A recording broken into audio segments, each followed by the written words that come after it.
வாழ்க வையகம், வாழ்க வையகம், வாழ்க வளம், வாழ்க வளமுடன். அன்பர்களே, மிக்க மகிழ்ச்சி. இன்னைக்கு நாம் சிந்திக்கக்கூடிய சிந்தனை, இதுவரைக்கும் இந்த பிரபஞ்சத்துல, இந்த உலகத்துல எத்தனையோ மகான்கள், ஞானிகள் தோன்றி எவ்வளவோ கருத்துக்களை சொல்லி இருக்கிறார்கள். மனித வாழ்க்கை முழுமைக்கும் தேவையான பல கருத்துகள் அதில் பொதிந்திருக்கிறது. ஒவ்வொரு மகானும் எவ்வளவோ செய்திகளை சொல்லியிருக்கிறாங்க. இப்ப இந்த காலகட்டத்துல ஒரு குறிப்பிட்ட ஆண்டுகளுக்கு முன்னாடினா, ஒரு 10,000 ஆண்டுகளுக்கு முன்னாடி அப்படின்னா, ஒவ்வொரு ஊர்கள்லயும் ஒரு சில மதங்கள், ஒரு சில மகான்களோட வழிகாட்டுதல்ல தான் நம்ம இருந்திருப்போம் இல்லையா? ஆரம்ப காலத்துல. முதல்ல எந்த மகான், எந்த ஞானியோட வழிகாட்டுதலும் இருந்திருக்காது. அதுக்கப்புறம் அங்க ஒரு ஞானி தோன்றி இருப்பார். அந்த ஞானியினுடைய வழிகாட்டுதல்ல நம்ம நடந்துட்டு இருப்போம் இல்லையா? இயற்கையா, இயல்பா. அப்புறம் போக போக வளர்ச்சி பெற பெற இந்த நிலை மாறி இருக்கும். ம். இந்த நிலை மாறி இப்ப பல மகான்களுடைய தொடர்பை இந்த சமுதாயம் பெற்றிருக்குது. அப்போ அந்த எல்லோருடைய ஒரு தத்துவ விளக்கங்களும் இன்னைக்கு நமக்கு கிடைக்குது. இதில் நம்ம எதை ஃபாலோ பண்றது, எதை விடுறது, இப்படி நிறைய குழப்பங்கள் நம்ம கிட்ட இருக்குது இல்லையா?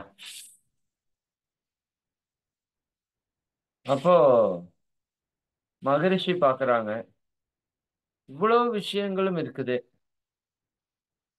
இது எப்படி ஃபாலோ பண்ண வைக்கிறது? அப்ப அதைய ஷார்ட்டா ஒரு சில விஷயங்களா சுருக்கி சொன்னோம்னா இந்த மக்கள் பயன்படுத்துறது எளிமையா இருக்கும் அப்படின்னு சிந்திச்ச போது, இப்ப எல்லா மகான்களும் எதை ரொம்ப ரொம்ப இம்பார்ட்டன்ட் சொல்றாங்கன்னா,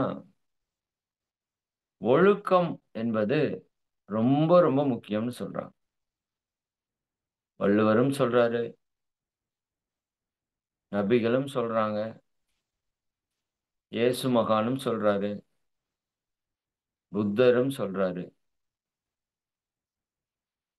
இன்னும் மற்ற எல்லா மதங்களுடைய ஞானிகளுடைய கருத்துக்களை எடுத்து நம்ம ஆய்வு செய்தோம்னா, இந்த ஒழுக்கத்தை விட உயர்ந்தது ஒண்ணுமில்லை அப்படிங்கிறது தான் எல்லாரோட ஒட்டுமொத்த கருத்தா இருக்குது இல்லையா? ஒழுக்கம் விழுப்பம் தரலான் ஒழுக்கம் உயிரினும் ஓம்பப்படும். ஒரு சூழல்ல உங்களுடைய ஒழுக்கத்தை நீங்கள் இழந்தால் உங்கள் உயிரை தக்க வைத்துக் கொள்ளலாம். அல்லது உயிரை இழந்தால் ஒழுக்கத்தை தக்க வைத்துக் கொள்ளலாம் அப்படின்னா, நீங்க அந்த இடத்துல உயிரை இழப்பது மேல் என்று வள்ளுவர் சொல்றார். உயிரை விட ஒழுக்கம் ஒரு படி உயர்வானதாக இருக்க வேண்டும். ஏன்னா, நம்ம வாழ்க்கையுடைய இன்ப துன்பத்தை தீர்மானிப்பதே அந்த ஒழுக்கம் தான். அப்ப அந்த ஒழுக்கத்திற்கு மகரிஷி ஒரு சாமியம் கொடுக்கிறாங்க நமக்கு. தனக்கோ பிறருக்கோ தற்காலத்திலோ பிற்காலத்திலோ உடலிற்கோ மனதிற்கோ துன்பம் தராத எண்ணம் சொல் செயல் இது ஒழுக்கம். இதுவரைக்கும் எனக்கு தெரிஞ்சு ஒழுக்கத்துக்கு இப்படி ஒரு ஃபார்முலாவை நம்ம பார்த்ததில்லை. இப்ப மகரிஷி எல்லாரும் ஒழுக்கமா இருக்கணும், ஒழுக்கம் தான் மிக உயர்ந்தது, ஒழுக்கம் தான் நம்மை காப்பாற்றும், ஒழுக்கம் தான் நம்ம வாழ்க்கையை வெற்றியை நோக்கி அழைத்துச் செல்லும், மகிழ்ச்சி குடுக்கும் எல்லாமே பேசினாலும், இந்த ஒழுக்கம் அப்படிங்கிறதுக்கு நெறைய விளக்கங்கள் குடுத்தாங்க. பட் மகரிஷி ஒரு தெளிவான ஒரு சாமியம், ஒரு ஃபார்முலாவ நமக்கு குடுக்குறாங்க. தனக்கோ, பிறருக்கோ, தற்காலத்திலோ, பிற்காலத்திலோ, உடலிற்கோ, மனதிற்கோ, நமக்கும் துன்பம் வரக்கூடாது. நம்மளுடைய எண்ணத்தாலேயோ, சொல்லாலேயோ, செயலாலேயோ. பிறருக்கும் துன்பம் வரக்கூடாது. இப்ப பிரசன்ட் உடனேவும் துன்பம் வரக்கூடாது. எதிர்காலத்துல போயும் துன்பம் வரக்கூடாது. உடலுக்கும் துன்பம் வரக்கூடாது. மனதிற்கும் துன்பம் வரக்கூடாது. இப்படி ஒரு எண்ணம் இருக்குதுன்னா, அது ஒழுக்கமான எண்ணம். இந்த வகையில ஒரு சொல் இருக்குதுன்னா, அது ஒழுக்கமான சொல். இந்த வகையில ஒரு செயல் இருக்குதுன்னா, அது ஒழுக்கமான செயல். இந்த 6யும் மாற்றி ஒரு விஷயம் நடக்குது அப்படின்னா, அது ஒழுக்கமற்ற செயல். சரிங்களா? இந்த ஒழுக்கம் என்பது இறைவனுடைய சிஸ்டம். அப்படி நம்ம புரிஞ்சுக்கணும். இந்த ஒழுக்கம் என்பது இறைநிலையுடைய சிஸ்டம். அது எங்கேயுமே ஒழுங்கா இருக்குது. ம். அதான் ஒழுங்காற்றல், இயக்க ஒழுங்கு என்று மகரிஷி சொல்லுவாங்க. இந்த பிரபஞ்சமே எப்படி இருக்குதுன்னா, ஒழுங்கா இருக்குது. இங்க ஒழுங்கு எங்கேயுமே ஒழுக்கம் அப்படிங்கிறது எங்கேயுமே கெடல. இயக்க ஒழுங்கு, இந்த ஒழுங்குல இருந்து தான் ஒழுக்கம் அப்படின்னு ஒரு விஷயம் பிறக்குது. அப்ப நம்மை சுற்றி எல்லா உயிர்களுமே ஒழுக்கமா இருக்குது. அது தேவையில்லாம யாருக்கும் எந்த துன்பத்தையும் கொடுக்கறதில்ல. இந்த இயற்கையே, பிரபஞ்சமே ஒழுங்கோடு இயங்கிக் கொண்டு இருக்குது. ஏன் நமக்குள்ள இருக்கிற ஒரு சிஸ்டம் கூட அற்புதமா, ஒழுங்காக இயங்கிக் கொண்டிருக்குது. நாம் அதை டிஸ்டர்ப் பண்ணாத வரைக்கும். அப்போ இந்த ஒழுக்கமா இருக்கிறது அப்படிங்கிறது தான் மகரிஷி என்ன சொல்றாங்க, இறை வழிபாடு. இறை வழிபாடு அப்படின்னா, இறையினுடைய வழியிலே படுதல். இறை வழிபாடு, இறை வழிபாடுதல் அப்படிங்கிறது தான் இறை வழிபாடு. அப்ப இறையினுடைய வழியிலே நாம நடப்பதற்கு பேரு தான் இறை வழிபாடு. அதுக்கு இன்னொரு வார்த்தை தான் ஒழுக்கம். அதைத்தான் புத்தர் ஒழுக்கமே கடவுள் என்று பேசியிருப்பாங்க. 2 ஒன்று தான். நம்ம ஒழுக்கமாக இருக்கிறோம் அப்படின்னா, கடவுளாக இருக்கிறோம் என்று அர்த்தம். நம்முடைய எண்ணமோ, சொல்லோ, செயலோ இந்த 3ம் யாருக்கும் எப்பவும் துன்பம் குடுக்காம இருந்தா, நீங்க யாரு? கடவுள் தான். இன்னும் இந்த 3லயும் மத்தவங்களுக்கும், நமக்கும் நல்லது செய்யறது மட்டும் செஞ்சோம்னா, வேற என்ன தேவை இருக்குது? வேற ஒண்ணும் இல்ல. இவ்வளவுதான் மொத்த தேவை. அப்ப மகரிஷி பார்க்குறாங்க. இந்த ஒழுக்கம் அப்படிங்கிற ஒரே ஒரு உயர்ந்த நெறிய நாம கடைபிடித்தாலே, இதுக்குள்ளேயே கடமையும் வந்துரும். இதுக்குள்ளேயே ஈகையும் வந்துரும். சரி. நான் செய்ய வேண்டிய கடமை என்ன? நான் ஒழுக்கத்தை கடைபிடிச்சேன்னா, என்னோட கடமைய நான் சரியா செஞ்சுருவேன். இப்போ இந்த உடலுக்கு ஒரு பயிற்சி குடுக்கணும். ஒரு உழைப்ப குடுக்கணும். அப்பதான் இந்த உடல் நல்லா இருக்கும். சரிங்களா? அப்ப நான் அந்த பயிற்சிய செய்யறேன் அப்படிங்கிறது எனக்கான ஒரு ஒழுக்கம். இந்த உடலுக்கு பயிற்சி செய்ய வேண்டியது என்னுடைய கடமை. பாருங்க இந்த ஒழுக்கம் செய்யும்போதே கடமையும் சரியாயிரும். நான் என்னோட பெற்றோர்கள பாதுகாக்க வேண்டியது என்னுடைய கடமை. யாருக்கும் துன்பம் குடுக்கக் கூடாதுங்கிறது ஒழுக்கம்னு வந்துருச்சு. அப்ப என்னோட பெற்றோருக்கு செய்ய வேண்டிய கடமைய நான் சரியா செய்ய வேண்டியது என்னுடைய ஒரு ஒழுக்கம். புரியுதுங்களா?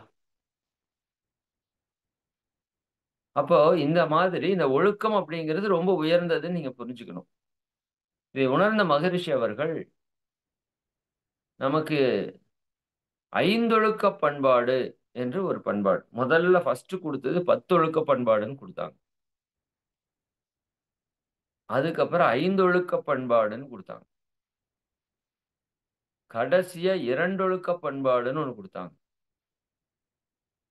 இன்னும் கொஞ்ச நாள் இருந்தா 1 ஒழுக்க பண்பாடுன்னு குடுத்திருப்பாங்க. சரிங்களா? சரி. இப்ப இன்னைக்கு நம்ம வந்து ஒரு 5 ஒழுக்க பண்பாட பத்தி நம்ம வந்து சிந்திக்க போறோம். இந்த 5 விஷயத்த நம்ம ஃபாலோ பண்ணா போதுங்க. நம்ம லைஃப்ல எந்த துன்பமும் வராது. ஆமா, அவ்வளோதான். இத பத்தி கொஞ்சம் நம்ம முதல்லயே சொல்லியிருக்கிறோம். இருந்தாலும் இன்னைக்கு ஒரு தெளிவான ஒரு கண்ணோட்டத்தோட நம்ம இதை சிந்திச்சுருவோம். இந்த 5 மட்டும் நீங்க ஃபாலோ பண்ணாலே, உலகத்துல எல்லா மகான்கள், எல்லா மதங்கள், எல்லா அறநூல்கள், இதுவரைக்கும் வந்த அத்துணை ஞானிகளுடைய தத்துவங்கள், அத்தனையும் நீங்க ஃபாலோ பண்ணதுக்கு சமம். அத நீங்க தெரிஞ்சிருக்க வேண்டிய அவசியம் இல்ல. அத்தன மகான்கள் சொல்ல வந்த செய்தியும், நீங்க ஃபாலோ பண்றீங்க அப்படிங்கிறதுக்கு சமம். இந்த 5 விஷயத்த நம்ம ஃபாலோ பண்ணா போதும். ரொம்ப சிம்பிளா இருக்கு பாருங்க. சரி என்ன 5 விஷயம்? அந்த 5 விஷயத்துக்கு முன்னாடி மகரிஷி, இந்த 5ம் வந்து ஒரு ஸ்டூல் போட்டிருக்கீங்க. ஒரு டேபிள் போட்டிருக்கீங்க. அந்த டேபிளுக்கு மேல இந்த 5யும் நாம இப்ப அடுக்க போறோம். இந்த 5யும் நீங்க கரெக்ட்டா அடுக்கி இத கடைபிடிக்கணும், வைக்கணும் அப்படின்னா, 5 பொருள பயன்படுத்தணும்னா, அந்த டேபிளுக்கு ஒரு 4 கால் இருக்கும்ல. அந்த 4 காலும் ஸ்ட்ராங்கா இருக்கணும். அந்த 4 காலும் ஸ்ட்ராங்கா இல்ல அப்படின்னா, நீங்க இந்த விஷயத்த கடைபிடிக்க முடியாது. அதுக்காக ஒரு 4 விஷயத்த மகிழ்ச்சி சொல்றாங்க. புதியதொரு பண்பாடு உலகிற்கு வேண்டும். இந்த மொத்த உலகத்திற்கும் பண்பாடுன்னு ஒண்ணு இருக்குது. கலாச்சாரம்னு ஒண்ணு இருக்குது. சரிதானே? நம்ம முன்னோர்கள் நம்முடைய வாழ்க்கையை ஆய்வு செய்து, இந்த பண்பாடு, கலாச்சாரத்தை உருவாக்கி இருக்கிறார்கள். இங்க பண்பாடு இந்த மாதிரியான பருத்தி உடைகள அணியணும். அமெரிக்கால பண்பாடு அங்க கோட் ஷூட் போடணும். இங்க உணவு பண்பாடு, கலாச்சாரத்தின்படி ஒன்று. அங்க வேற. இதே அரபு நாடுகள்ல உண்ணுகின்ற உணவு வேற, உடுத்துகின்ற உடை வேற மாதிரி இருக்கு. அவங்களுடைய இருப்பிடத்தினுடைய அமைப்பு வேற மாரி இருக்கு. அவங்களோட வாழ்க்கை முறை கொஞ்சம் வேற மாரி இருக்கு. ஒரு சிலர் சைவம், ஒரு சிலர் அசைவம். வாழ்க்கை முறையில நெறைய வித்தியாசங்கள் இருக்கு. இதெல்லாம் பண்பாடுகள்ல ஒரு அங்கம். உணவு, உடை, கலாச்சாரம், பழக்கவழக்கங்கள். இது எல்லாத்தையும் மகரிஷி ஒட்டுமொத்தமா தொகுத்து பார்த்து, இந்த சமுதாயத்துல நெறைய பண்பாடுகள், கலாச்சாரங்கள் வந்திருக்கு. அந்த பண்பாடு, கலாச்சாரம்லாம் எதுக்காக வந்தது அப்டின்னா, இந்த மனிதன் மகிழ்ச்சியாக வாழணும்ங்கிறதுக்காக வந்தது தான். நல்லா புரியணும் இங்க. எதற்காக பருத்தி ஆடை அணியணும் நம்ம பண்பாட்டுல அப்டின்னா, எதற்காக வேஷ்டி அணியணும் அப்டின்னா, இது ஒரு வெப்ப பூமி, வெப்ப தேசம். இந்த வெப்பம் நம்மை தாக்கக்கூடாது. அப்போ உடல் குளிர்ச்சியா இருக்கணும். அப்போ உள்ள வெப்பம் வரும். சூரியன் இருக்கிறப்ப, அதிகமா இருக்கிறப்ப உடம்புக்குள்ள தானா வெப்பம் வரும். அப்ப இந்த வெப்பம் வெளியேறணும். வெளியேறணும்னா நம்ம ஸ்கின்ல ஒரு பெரிய தடை இருக்கக்கூடாது. அதே சமயம் காற்றோட்டமா நம்முடைய உடை இருக்கும்போது, அந்த வெப்பம் தானா வெளியேறிரும். அதனால இங்க வந்து வேஷ்டி, சேலை அப்படிங்கிறது இங்க ஒரு பண்பாட்டினுடைய ஒரு உடையாக நம்ம முன்னோர்கள் குடுக்குறாங்க. புரியுதுங்களா? இது ஒரு சின்ன உதாரணம் நான் சொல்றேன். இப்ப நம்ம பண்பாடு, நம்ம கலாச்சாரத்துல இங்க மோர் குடிக்கணும், இளநீர் குடிக்கணும், பதநீர் குடிக்கணும், பழைய சாப்பாடு நீர் குடிக்கணும், நீச்ச தண்ணி குடிக்கணும்னு சொல்றோம். காலையில எந்திரிச்சா இதுதான் நம்ம கல்ச்சர்ல இருந்த விஷயம். இன்னைக்கு டீ குடிக்கிறோம். அதான் கல்ச்சர் மாறி போச்சுன்னு சொல்றேன்ல. எல்லா மக்களும் ஒன்றிணைந்தப்போ, இது ஏன் பண்ணாங்க, எதுக்கு பண்ணாங்கன்னு தெரியல. அமெரிக்கால காலையில எந்திரிச்ச உடனே டீ குடிக்கிறாங்க. அது வேறு மிக குளிரான தேசம். அப்ப அங்க நீங்க காலையில ஒரு டீ குடிச்சா தான் நல்லது. இப்ப ஊட்டியில நீங்க போறீங்கன்னா, பழைய சோறு சாப்பிட முடியாது. இல்லையா? அப்ப அங்க டீ குடிச்சா நல்லா இருக்கும் தான். ஆமா. அதுவும் எப்படி குடிக்கணும்? என்ன டீ குடிக்கணுங்கிறதுக்கெல்லாம் வரையறை இருக்கு. உதாரணத்துக்கு நான் சொல்றேன். அங்க டீ குடிச்சா ஓகே. ஏன்னா ரொம்ப குளிரா இருக்கும். குளிரா இருந்ததுன்னா, உடம்பினுடைய செயல்பாடு சரியா இருக்காது. நரம்பு மண்டலம் எல்லாம் தொய்வா இருக்கும். அப்புறம் டீ குடிச்சீங்கன்னா, நரம்பு மண்டலம் ஆக்டிவேஷன் ஆகும். அவங்க வேலை செய்யறதுக்கு சப்போர்ட்டா இருக்கும். இங்க நேர் எதிரா, இங்க முதல்லயே வெப்பம் அபரிமிதமா இருக்குது. நரம்பு மண்டலம் எல்லாம் சூடா இருக்குது. சரிங்களா? அப்ப இங்க குளிர்ச்சி பண்ணா சரியா இருக்கும். இப்ப வெள்ளைக்காரங்க அங்கிருந்து இங்க வர்றாங்க. அப்போ நம்ம மக்களுக்கு ஒரு புதிய பழக்கங்கள அவங்க உருவாக்குறாங்க. இன்னைக்குமே நம்ம குழந்தைகள கோட்டு, சூட்டு, டை எல்லாம் போட்டுட்டு அனுப்புறோம் ஸ்கூலுக்கு. இன்னைக்கு நம்ம ஃப்ரிட்ஜ் வாங்கி வச்சிருக்கிறோம். சரிதானுங்களா? இதெல்லாம் அவங்களுக்கு பதப்படுத்தணுங்கிறது தேவை இருந்தது. ஏன்னா எப்பவாவது தான் சாப்பாடு கிடைக்கும். எப்பவாவது தான் உணவு கிடைக்கும். அந்த உணவ வாங்கி அல்லது பல 1000 மைல் தள்ளி போய், பல 100 மைல் தள்ளி போய் உணவு வாங்கிட்டு வரணும். வாங்கிட்டு வந்து அவங்க ஸ்டோர் பண்ணி வச்சுக்கணும் கொஞ்ச நாளைக்கு. சரிங்களா? அந்த மாதிரி அவங்களுக்கு அது தேவை இருந்தது. அதுக்காக அந்த பொருள பயன்படுத்துறாங்க. இப்ப நமக்கு நம்ம வந்து எதையுமே சிந்திக்கல. இது ஏன்? இது எதுக்கு? அப்படின்னு நம்ம சிந்திக்காததால, பல கலாச்சாரங்கள், பண்பாடுகள் நமக்குள்ள வந்து போச்சு. அப்ப நம்முடைய பண்பாடு, கலாச்சாரம்ங்கிறது சிதைஞ்சு போச்சு. இங்க இரவு 8 மணிக்கு உறங்கி காலையில 4 மணிக்கு எந்திரிக்கிறது நம்ம பண்பாடு, கல்ச்சர்ல இருந்த ஒரு சிஸ்டம். எல்லா மக்களும் அப்படித்தான் இருந்தாங்க. இரவு 8 மணிக்கு தூங்கி காலையில 4 மணிக்கு எந்திரிச்சாங்க. அப்ப இந்த மாதிரியான உறக்க நிலை உலகம் முழுக்க அது ஃபாலோ பண்றாங்க மேக்ஸிமம். 2 நாளைக்கு முன்னாடி கூட ஒரு அம்மா பேசினாங்க ஃபாரின்ல இருந்து. நம்மளோட தற்சோதனையில. இங்க வந்து 6 மணிக்கு ஈவினிங் டின்னர் முடிச்சிடுறாங்கய்யா. 8 மணிக்கு எல்லாரும் தூங்கிடுறாங்கய்யான்னாங்க. எனக்கே ஆச்சரியமா இருந்தது. இப்ப அங்கேயும் சிஸ்டம் இருக்குது. 6 மணிக்கு டின்னர் முடிச்சு 8 மணிக்கு தூங்குனா, அவங்களுக்கு நோயே வராதே! அப்ப இதெல்லாம் பண்பாட்டினுடைய ஒரு அங்கம். பண்பாடுன்னா, ஏதோ ஒருவனுக்கு ஒருத்தி அது மட்டும் இல்ல.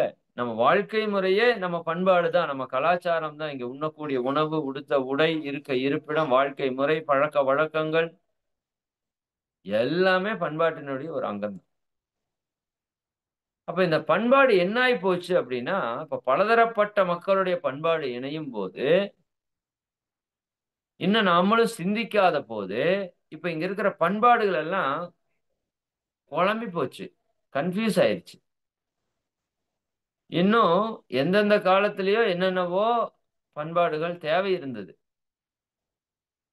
இப்ப இன்னைக்கு அந்த பண்பாடு தேவையில்ல. இன்னைக்கு அந்த வாழ்க்கை முறை தேவையில்ல. சிலது, எல்லாமே சொல்லல. இப்போ ஒருத்தர் இறந்துட்டாருன்னா, கூட ஒருத்தர் நெருப்பு பந்தம் புடிச்சுட்டே போவாரு. பார்த்திருக்கீங்களா? அந்த இறுதி சடங்குல. இது என் அறிவு கெட்டி சொல்றேன். உண்மையான்னு சிந்திச்சு பாருங்க. எதுக்காக அந்த தீப்பந்தம் புடிச்சுட்டு போகணும்? அப்படின்னா, அந்த காலத்துல கரண்ட் கிடையாது. மின்சாரம் கிடையாது. அப்போ வீடுகள்ல விளக்கு பொருத்தி வச்சு மக்கள் வாழ்ந்தாங்க. இப்ப ஒருத்தர் தவறிட்டார் அப்படின்னா, அவர எடுத்துட்டு போகணும் அப்படின்னா, ஒரு காட்டுக்கு எடுத்துட்டு போய் புதைக்கிறாங்க, எரிக்கிறாங்க, ஏதோ ஒண்ணு பண்றாங்கன்னா, இப்ப நடந்து போகும்போது, இப்ப வீட்லருந்து விளக்கு எடுத்துட்டு முடியாது. அப்போ ஒருத்தர் பெரிய தீப்பந்தத்த புடிச்சிட்டு போவாங்க. நீங்க பார்த்தீங்கன்னா, பழைய காலங்கள்ல அரண்மனைகள் எல்லாத்துலயுமே அந்த தீப்பந்தம் வச்சிருப்பாங்க. பார்த்திருக்கீங்களா? தீபமோ, தீப்பந்தமோ வச்சிருப்பாங்க. ஒரு சுரங்கம் மாதிரியெல்லாம் நடந்து போவாங்க. தீப்பந்தமும் எரிஞ்சுட்டே இருக்கும். எதுக்கு அப்டின்னா, அங்க லைட் கிடையாது. லைட்டுக்கு பதிலா தீ தான். தீக்கு தீப்பந்தத்த வச்சு எரியிற மாரி ஒரு சிஸ்டத்த நம் முன்னோர்கள் கண்டுபிடிச்சு வச்சாங்க. அதை பயன்படுத்தினாங்க. ஆனா, இன்னைக்கும் நம்ம என்ன பண்றோம்? அந்த தீப்பந்தத்த பிடிச்சுட்டு போறோம். எதுக்கு? தெரியாது. எல்லாம் முன்னோர்கள் பண்ணாங்க. நான் பண்றேன். அப்ப இன்னைக்கு கொஞ்சம் சிந்திச்சு பாருங்க. அந்த தீப்பந்தம் தேவதானா? இன்னும் வேற ஏதாவது ரீசன் இருக்குமான்னு எனக்கு தெரியல. நம்ம யோசிச்சு பார்க்கணும். சும்மா உதாரணத்துக்கு சொல்றேன். இப்ப தீப்பந்தம் தேவையான்னு கேட்டா, இந்த ரீசனுக்காக புடிச்சிட்டு போயிருந்தாங்கன்னா, இன்னைக்கு தீப்பந்தம் தேவையில்ல.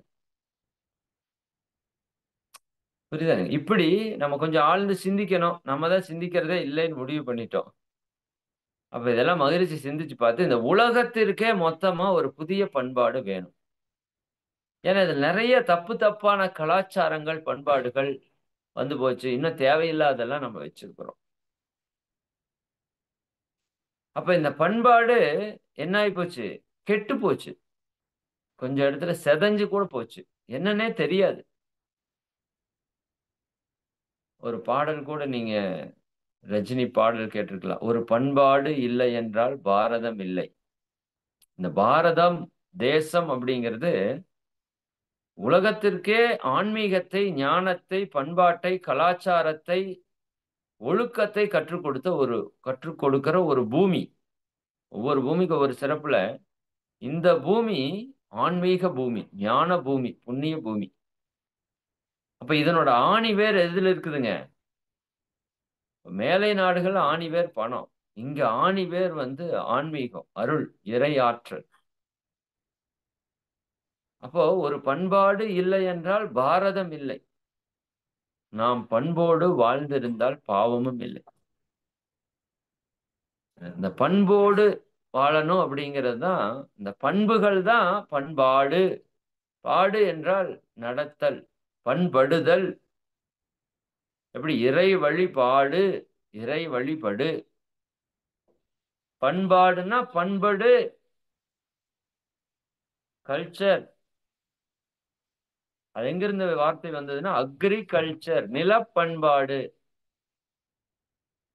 நிலத்தை பண்படுத்துதலுக்கு பேரு அக்ரிகல்ச்சர். நிலத்தை பண்படுத்தி, அதுல சரியான விதைகளை விதைத்து, நல்ல செடிகளை வளர்த்தெடுப்பது, அந்த பண்படுத்துதல். அதுதான் நம்மகிட்ட பண்பாடு என்று வந்திருக்கு. நல்ல பண்பின்களின்படி நடத்தல். அப்ப மகிழ்ச்சி என்ன சொல்றாங்க? புதியதொரு பண்பாடு உலகிற்கு வேண்டும். இந்த உலகத்திற்கே ஒரு புதிய பண்பாடு வேணும். ம்.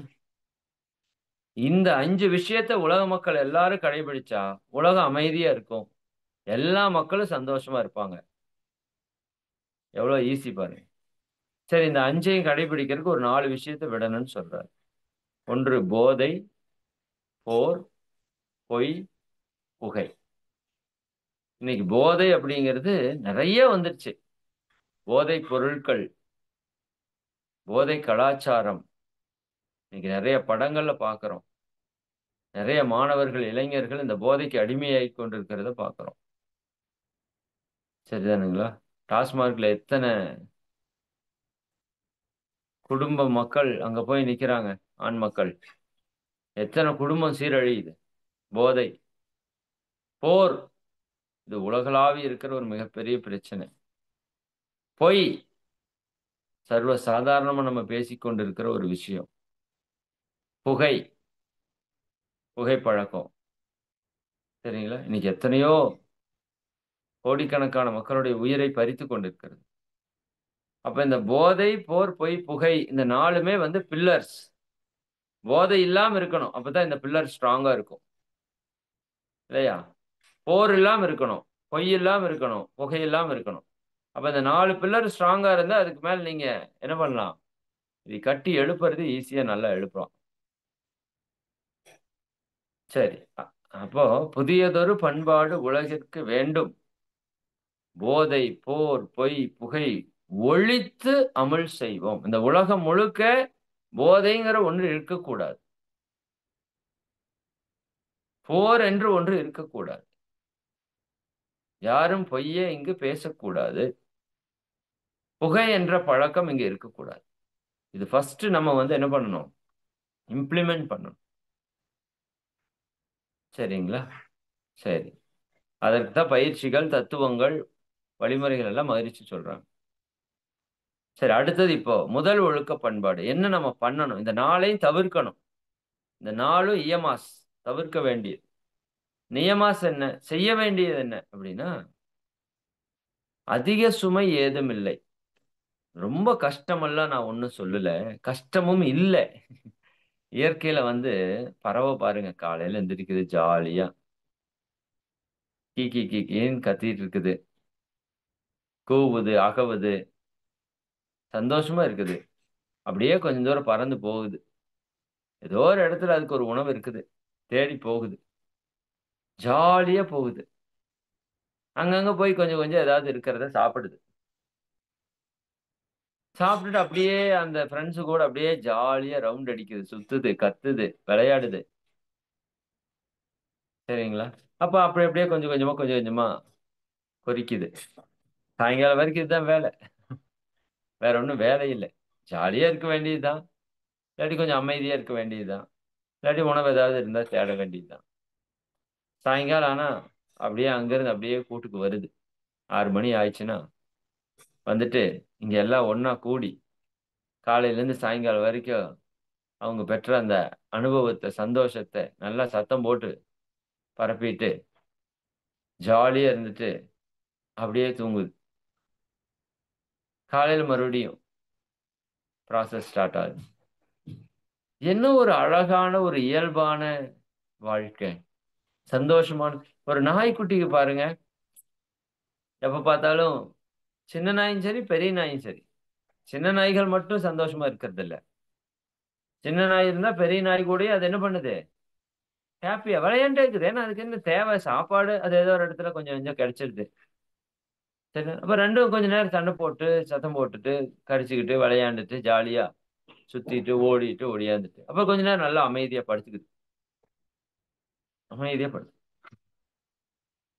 சுகமா. அப்புறம் ஏதாவது பசிச்சா கொஞ்சம் அங்கங்க. இவ்வளவுதான் வாழ்க்கை.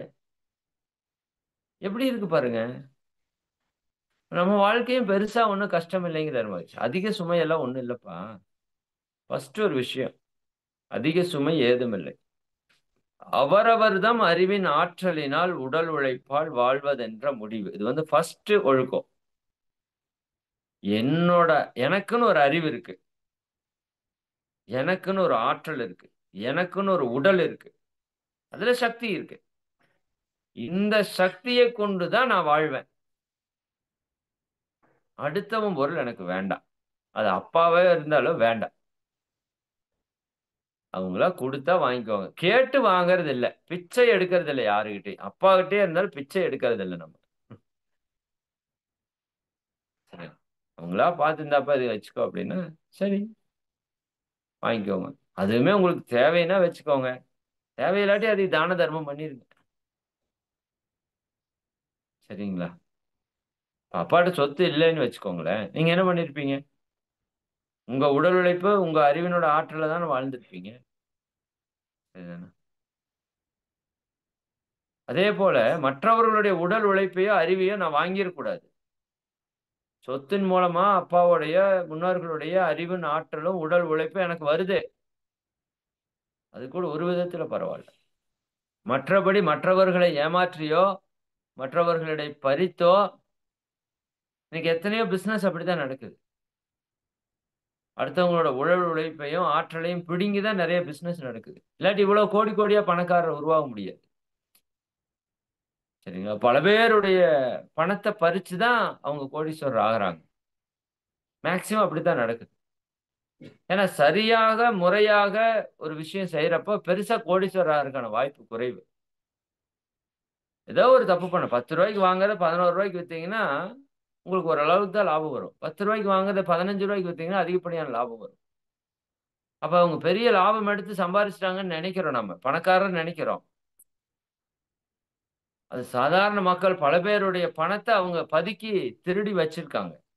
அதனால அந்த பணம் துன்பத்தை தான் குடுக்கும் அவங்களுக்கு. புரியுதா? நல்ல முறையில பெரிய அளவுல கோடீஸ்வரர் ஆகுறதுங்கிறது கஷ்டம். வாய்ப்பு ரொம்ப ரொம்ப குறைவு. ஏதோ ஒரு ஏமாற்று நடக்கணும். அது நமக்கு நாமே பிசினஸ்ன்னு சொல்லி காம்ப்ரமைஸ் பண்ணிக்கிறோம். சரி ஓகே. அது பெரிய டாபிக் அதுக்குள்ள போ வேண்டாம். ஒரே முடிவு. அடுத்தவன் உழைப்புல நான் வாழ்றது இல்ல. என்னுடைய அறிவினுடைய ஆற்றல் எனக்கு ஒரு அறிவு இருக்குல்ல. எனக்கு ஒரு உடல் இருக்குல்ல. என்னுடைய உடல் உழைப்பால, அறிவின் ஆற்றலால தான் நான் வாழ்வேன்.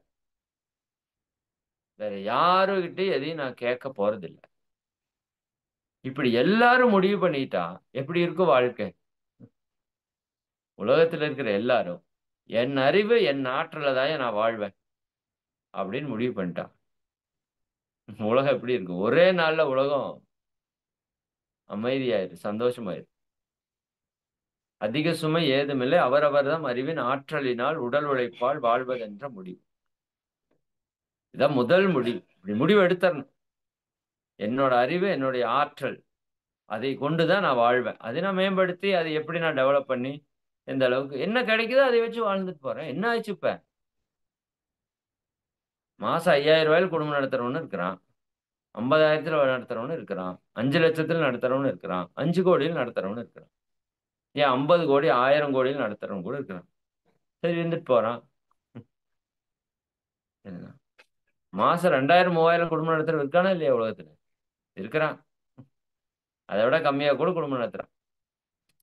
அப்ப என்னன்னா, வாழ்றது அப்படிங்கிறது பணத்தை பொறுத்து அல்ல. நான் என்னுடைய அறிவு ஆற்றல்ல வாழ்றேன்னா, அதான் உயர்ந்த வாழ்க்கை.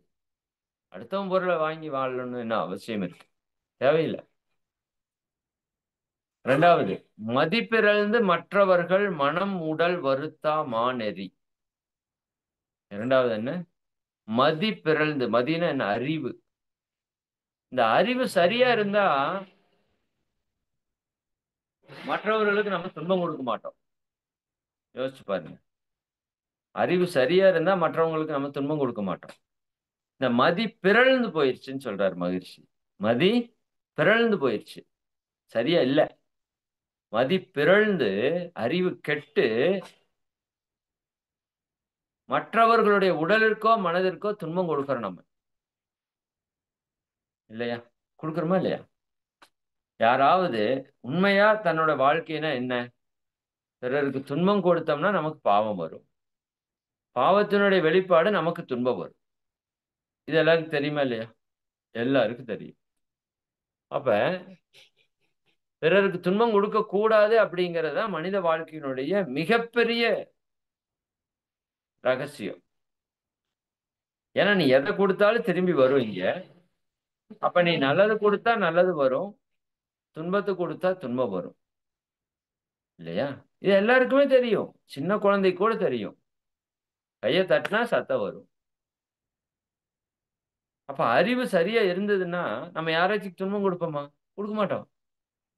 யாருடைய உடலுக்கும் துன்பம் கொடுக்க மாட்டோம். யாருல மனசுக்கும் துன்பம் கொடுக்க மாட்டோம். அப்ப பிறருடைய உடலுக்கோ, மனதிற்கோ துன்பம் கொடுக்கிறேன் அப்படின்னா, எனக்கு அறிவு கெட்டு போச்சு. அதனாலதான் அறிவு கெட்டவனே அப்படின்னு திட்டுறாங்க. எந்த தப்பு பண்ணாலும் அறிவு கெட்டவனேன்னு திட்டுறாங்க. அப்ப அறிவு சரியா இருந்தா, மதிப்பிறழ்ந்து மற்றவர்கள் மனம், உடல் வருத்தா மாநெறியும். அது ஒரு மாநெறி. சாதாரண நெறி அல்ல. மிகப்பெரிய உயர்ந்த நெறி. எதுங்க? யாருடைய உடலிற்கும் மனதிற்கும் துன்பம் தராம இருக்கிறது. உங்க உடலுக்கும் மனதுக்கும் சேர்த்திதான். மற்றவர்களுடைய உடலுக்கோ மனதிற்கோ துன்பம் தராத மாநெறி. 2வது. 3வது, உணவுக்கு உயிர் கொள்ளா நோன்பு. 3வது என்ன பண்பாடு? முதல் விஷயம், நான் என்னுடைய உடல் உழைப்பால, அறிவின் ஆற்றலால தான் வாழ்வேன். இப்ப முடிவு பண்ணிருங்க. இந்த உரை கேட்ட உடனே இந்த க்ஷணத்துல முடிவு பண்ணுங்க. யாரு காசும் எனக்கு வேண்டாம். சரிங்களா? எந்த விதத்திலயும் என்னோட தொழில்ல பிறருடைய உழைப்பையோ, பிறருடைய ஆற்றலையோ நான் திருட மாட்டேன். எல்லாரும் கூடி வேலை செய்யலாம். பட் அதுல வர்ற லாபத்த முறையா அவங்களுக்கு பிரிச்சு குடுத்தரணும். ஆனா இன்னைக்கு அப்படி இல்ல. உங்களுக்கு கீழ ஒரு 1000 பேர் வேலை செய்றான்னா, ஒரு நாளைக்கு அவன் வந்து ரூ. 2,000க்கு வேலை செய்றான்னா, அவனுக்கு ரூ. 1000 குடுத்துட்டு ரூ. 1000 நம்ம எடுத்துக்கிறோம். அது தவறு. அப்ப 1000 பேருக்கு ரூ. 1000 போகுது. ரூ. 10,00,000 சம்பளமா போச்சு. அந்த 1000 பேருடைய ரூ. 1000 உங்கட்ட வருது. உனக்கு ரூ. 10,00,000 வருது. இது தவறு. இது அவனுடைய உடல் உழைப்பையும், அறிவின் ஆற்றலையும் திருடுறதுக்கு சமம். இல்ல நான் தானே எல்லாத்தையும் போட்டு எல்லாமே எக்யூப்மெண்ட் எல்லாம் போட்டு, என்னோட பணத்தெல்லாம் போட்டு பண்றேன் அப்படின்னா, அதுக்கு ஒரு லிமிட் இருக்கு. நீங்க 50% எடுக்கிறதுங்கிறது தவறு. ஒரு 10% எடுக்கலாம். எல்லாருக்கும் ரூ. 1000 சம்பளமா? ஓனருக்கு ரூ. 10,000 சம்பளமா? பரவால்ல. ஓகேங்களா? ஆனா 50% எடுக்கிறீங்களே, இது கொடுமை. இதெல்லாம் நுட்பமா நம்ம சிந்திக்கணும். நீங்க அப்படி பணத்த எடுத்தரலாம். அப்படி எடுத்த பணத்த அதே மக்களுக்கு நல்லதுக்கு செலவு பண்ணீங்கன்னா, உங்களை அது பாதிக்காது. அந்த இடத்துல நீங்க மற்றபடி ஆடம்பரத்துல உங்கள வச்சுக்கொண்டு மத்தவங்கள நார்மலா பண்ணீங்க அப்படின்னா, நீங்க உங்க வாழ்க்கையில சந்தோஷமா இருக்கவே முடியாது. நிச்சயமா இருக்க முடியாது. ஏன்னா அவர்களோட உழைப்ப நீங்க திருடி வாழ்றீங்கன்னு அர்த்தம். உழைப்பை திருடி வாழுது. எப்படி விலங்கு பிறருடைய உடலையும், பொருளையும் திருடி வாழுதோ, அப்படி இதே திருட்டு தான் இது. இது ஒரு விதமான திருட்டு. நம்ம இந்த திருட்டுன்னு அதனால தான் பணம் நெறைய சேர்த்தவங்க எல்லாருமே நெறைய கஷ்டப்படுறதுக்கான காரணம், அந்த பணம் வந்த வழி சரியான வழியா இருக்கணும். சரி, அறிவின் ஆற்றல் உடல் உழைப்பால் வாழ்வேன். மதிபிறழ்ந்து மற்றவர்கள் உடலுக்கோ, மனதிற்கோ துன்பம் தரமாட்டேன். 3வது உணவுக்கு உயிர் கொல்லா நோன்பு. உணவுக்காக உயிர என்ன பண்ணக்கூடாது? கொலை பண்ணக்கூடாது. ஒரு உயிர் உங்கள வந்து தாக்குறதுக்கு வருது. அந்த நேரத்துல அந்த உயிர துன்புறுத்துறதோ, ஏன் கொலை பண்றது கூட தவறு கிடையாதுன்னு சொல்றாரு மகரிஷி. சரிங்களா? அதுக்குன்னு கொலை பண்ணுங்கன்னு சொல்லல. உணவுக்காக உயிர கொல்லாதீங்கன்றாரு. அதாவது ஏன் உணவுக்கு உயிர் கொள்ளுட்டு இருக்கிறோம் நம்ம அப்டின்னா, நாம வந்த வழி விலங்கினத்தின் வழியாக வந்தோம். நம்ம முதல்லயே நம்ம விலங்குகள் மாரி தான வாழ்ந்துட்டு இருந்தோம். காட்டு மிராண்டிகளா தான இருந்தோம் நம்ம. மனித இனம் அப்படித்தான் இருந்தது. இப்ப விலங்குகள் எப்படி வாழ்ந்தது? 2 இனம் வாழ்ந்தது. ஒண்ணு தாவர உண்ணி, இன்னொன்னு விலங்கு உண்ணி. தாவரங்கள் உண்கிறது தாவரத்துல கிடைக்கிற பழங்கள், காய்கள் இதெல்லாம் சாப்பிட்டு வாழுது. விலங்கு உண்ணி விலங்குகளை அடிச்சு சாப்பிட்டு வாழுது.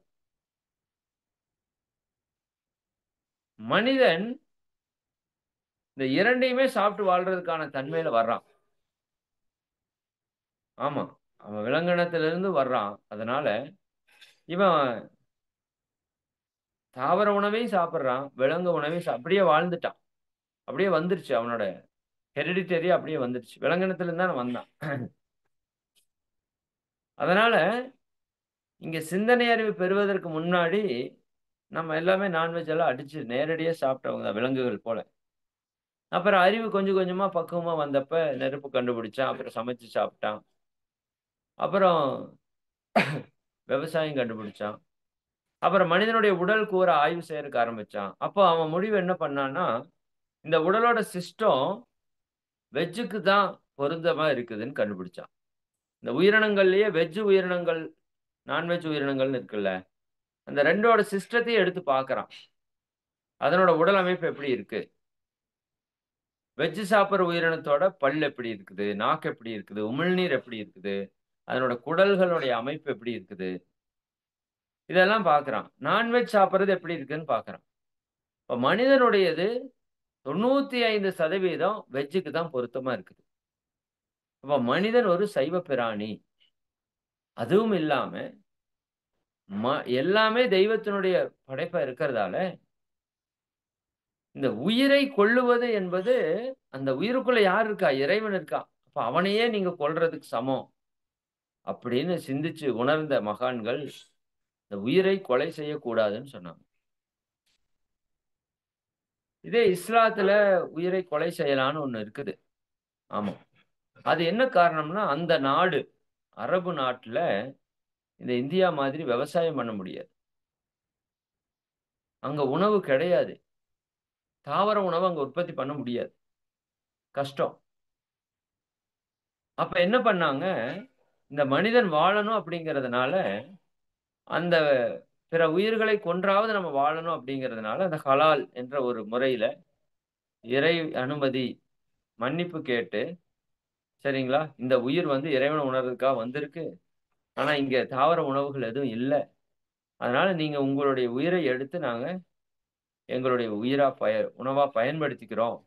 எங்கள மன்னிக்கணும் அப்படின்னு இறைவனிடம் வேண்டுதல் புரிந்து, அந்த உணவை கொன்று சாப்பிட்டாங்க. அன்னைக்கு வேற வழி இல்ல. அதனால கொன்று சாப்பிட்டாங்க. அது தவறு கிடையாது. சரிங்களா? எங்கேயுமே வேற வழி இல்லாம ஒரு விஷயம் நடக்கிறது தவறு கிடையாது. ஆனா இன்னைக்கு எல்லா வழியுமே இருக்குது. அறிவிலை தெளிவு வந்துருச்சு. பட் நம்ம பழக்கத்திற்காக, அந்த ருசிக்காக, சரிங்களா? நாம மயங்கி விழிப்பில்லாம பிற உயிரை கொன்று கொன்று சாப்பிடுறோம். அப்ப பிற உயிரை கொன்று சாப்பிடும்போது அது தனி டாபிக்கா நம்ம பேசுவோம். இந்த உணவுக்கு உயிர் கொல்லா நோன்பு அப்படிங்கிறது 3வது ஒழுக்கம். சரிங்களா? இந்த 2யும் நம்ம சொல்லிருவோம். உணவுக்கு உயிர் கொல்லா நோன்பு. 3வது உணவுக்காக உயிரை கொல்லக்கூடாது. அப்படிங்கிற ஒரு ஒழுக்கத்துக்கு நாம வர்றதுக்கு முயற்சி பண்ணும். கட்டாயப்படுத்தக்கூடாது எதையுமே. நல்லா புரிஞ்சுக்கோங்க. இந்த இடத்துல இது ஒண்ண மட்டும் சொல்றேன். கட்டாயமா நீங்க அதைய பிடிச்சீங்கன்னா, அப்ப அது எச்சா பீறிட்டு வெளிய வரும். எதையுமே மனதை அடக்க நினைத்தால் அலையும்னு சொல்ற மாதிரி, எந்த ஒண்ணையுமே அடக்க நினைக்கக்கூடாது. அறியறதுக்கு நினைக்கணும். ஏன் மகான்கள் உடனே நான்லாம் நான்வெஜ் சாப்பிடக்கூடாது. அப்படியே அப்படியே இப்படி போகக்கூடாது. இது உணர்ச்சி வயப்பட்டது இல்ல. ஏன் வேண்டான்னு சொல்றாங்க? ஏதோ காரணம் இருக்கும். இவ்ளோ பெரிய மகான்கள், ஞானிகள், சித்தர்கள், யோகிகள், அன்பே கருணையே வடிவானவர்கள்.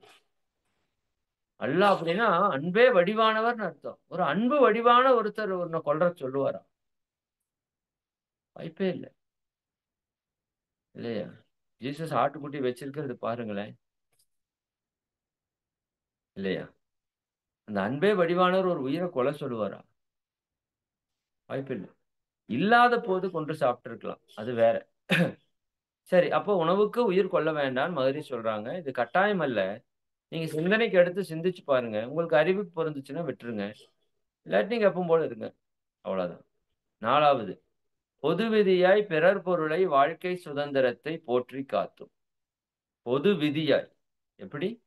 பொது விதியாக பிறருடைய பொருளையோ, வாழ்க்கை சுதந்திரத்தையோ போற்றி காக்கணும். பிறர் பொருள நாம தொடர்றதுக்கு அனுமதி கிடையாது. அதே மாரி மற்றவருடைய வாழ்க்கை சுதந்திரத்தில கை வைக்கிறதுக்கு நமக்கு அனுமதி கிடையாது. இல்லையா? நம்ம எத்தன பேருடைய வாழ்க்கை சுதந்திரத்தில கை வச்சுடுறோம். குறிப்பா கணவன் மனைவியோட வாழ்க்கை சுதந்திரத்தில கை வைக்கிறோம். மனைவி கணவனுடைய வாழ்க்கை சுதந்திரத்தில கை வைக்கிறோம். 2 பேரும் குழந்தைகளுடைய வாழ்க்கை சுதந்திரத்தில கை வைக்கிறோம். குழந்தைகள் பெற்றோருடைய வாழ்க்கை சுதந்திரத்தில கை வைக்கிறாங்க. அப்ப பிறருடைய வாழ்க்கை சுதந்திரம்னு ஒண்ணு இருக்குது. அவன் பிறந்து பூமிக்கு வந்து, அவன் வாழ்ந்து, அவன் சந்தோஷமா நிறைவாறதுக்கான சூழல் இருக்குது. அப்ப ஒருத்தர் ஒத்து உதவியற்கா தான் குடும்பம், உறவுகள், சமுதாயம் எல்லாம் இருக்குது. அப்ப இந்த இடத்துல நான் மற்றவருடைய வாழ்க்கை சுதந்திரத்தில கை வச்சேன் அப்படின்னா, இப்போ உங்களுக்கு ஒண்ணு பிடிக்குதுங்க. உங்களுக்கு வந்து ஒரு என்ன சொல்றது? ஒரு பொருள் பிடிக்குது அப்படின்னா, உங்க அப்பா வந்து வேற ஒண்ணு வாங்கு அப்படிங்கிறாரு. இது வாழ்க்கை சுதந்திரத்த பறிக்கிறது. ஓகே. இது கெட்டது அப்படின்னா வேண்டான்னு சொல்றது ஓகே. பட் உனக்கு இது பிடிச்சிருக்கு அப்படிங்கிறப்போ, இன்னொன்னு இத விட நல்லா இருக்குன்னு ஒருத்தர் வந்து உன்ன திணிக்கிறது வந்து தவறு. இந்த சந்தோஷ் சுப்ரமணியம் படத்துல மொத்தமா அந்த மகனுடைய வாழ்க்கை சுதந்திரத்த அந்த அப்பா பறிச்சிருப்பாரு பிரகாஷ்ராஜ். அந்த மாதிரி நம்ம பல பேருடைய வாழ்க்கை சுதந்திரத்த பறிக்கிறோம். இப்போ நீங்க நெனச்ச மாரி நீங்க இருந்தா தானே உங்களுக்கு பிடிக்கும்.